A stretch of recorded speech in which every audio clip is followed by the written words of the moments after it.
सर्दियों की धुंध भरी सुबह थी। गांधी मैदान के पास बने छोटे से घर में एक बूढ़ी माँ शीतल देवी अपनी पलकों के कानों में आए आंसुओं को बार बार पोंछने की कोशिश कर रही थी। उनका बेटा अखिल, जो अब एक सफल व्यवसायी बन चुका था, उनके सामने खड़ा होकर अपनी बात कह चुका था।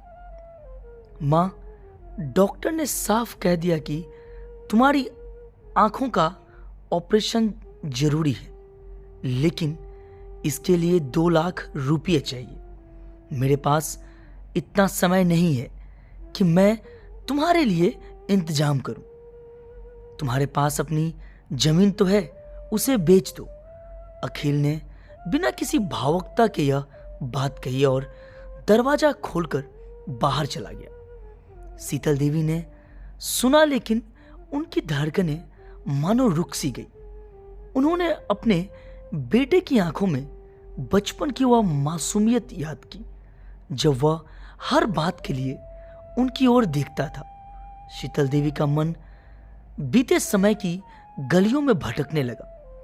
उनके पति परमेश्वर एक किसान थे। गांव में उनके पास थोड़ी सी जमीन थी।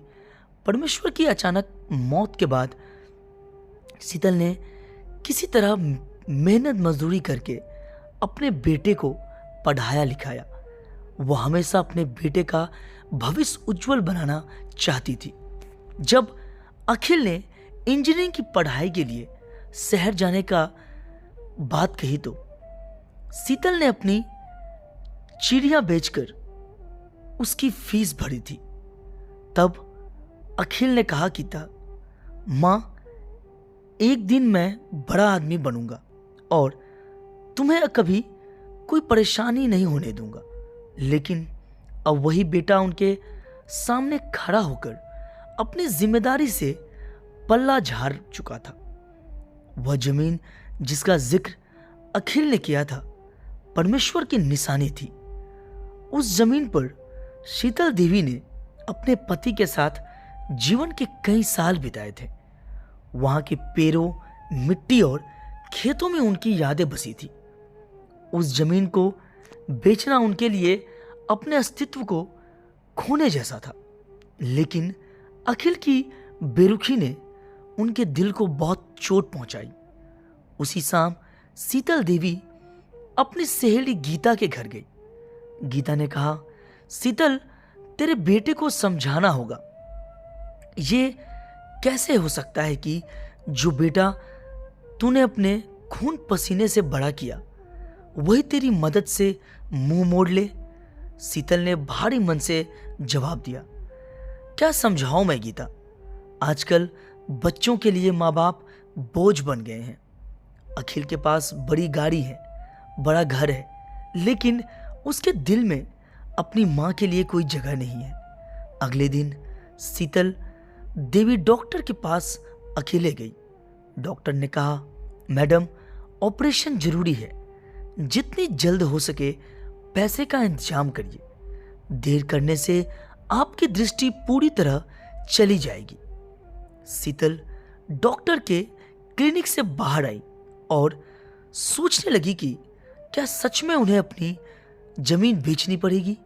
लेकिन फिर उन्हें परमेश्वर की बात याद आई। यह जमीन हमारी पहचान है, इसे कभी मत खोना। शीतल ने सोचा कि शायद अखिल के कुछ दोस्तों से मदद मिल सकती है। वह अखिल के ऑफिस गई, लेकिन वहां उनकी मुलाकात अखिल के सहकर्मियों से हुई। उनमें से एक अनुराग ने कहा, माँ जी, अखिल तो बिजनेस ट्रिप पर गया है, क्या हम आपकी कोई मदद कर सकते हैं? शीतल ने सब कुछ बताया। अनुराग ने कहा, अखिल को शायद यह एहसास नहीं है कि आप उसकी माँ हैं और वह आपकी मदद करने के बजाय आपसे मदद मांग रहा है। घर लौटने के बाद शीतल ने फैसला किया कि वह अपनी जमीन को नहीं बेचेगी। उन्होंने अपनी सहेली गीता से कुछ पैसे उधार लिए और ऑपरेशन की प्रक्रिया शुरू कर दी। ऑपरेशन सफल रहा। उनकी आंखों में फिर से रोशनी आ गई। लेकिन अखिल को जब यह बात पता चली तो वह मां से नाराज हो गया। उसने कहा, मां, अगर तुमने पहले ही जमीन बेच दिए होते तो यह सब जल्दी हो जाता। मुझे समझ नहीं आता कि तुम अपनी जमीन को इतना क्यों संभाल कर रखती हो। शीतल ने गहरी सांस लेते हुए कहा, बेटा, जमीन केवल मिट्टी नहीं है, यह तेरे पिता की मेहनत और हमारे परिवार की इज्जत है।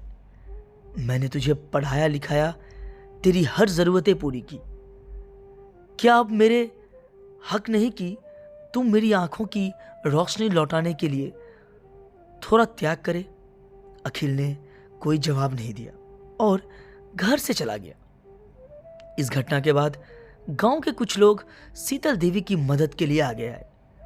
उन्होंने उन्हें समझाया कि मां बेटे के रिश्ते को बचाने के लिए उन्हें अखिल से बात करनी चाहिए। एक दिन अखिल को एक व्यावसायिक नुकसान हुआ।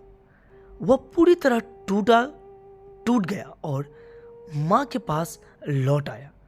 उसने कहा, मां, मैं समझ गया कि जमीन और रिश्तों की कीमत क्या होती है। मुझे माफ कर दो। शीतल देवी ने अपने आंसू पोंछे और अखिल को गले से लगा लिया। उन्होंने कहा, बेटा, रिश्तों को संभालना सबसे बड़ा धन है। जमीन और दौलत तो आती जाती रहती है, लेकिन अपने लोग हमेशा साथ रहते हैं। इस तरह अखिल को अपनी मां की अहमियत समझ में आई और शीतल देवी ने एक बार फिर अपने बेटे को गले लगाकर अपने संघर्षों को सार्थक किया।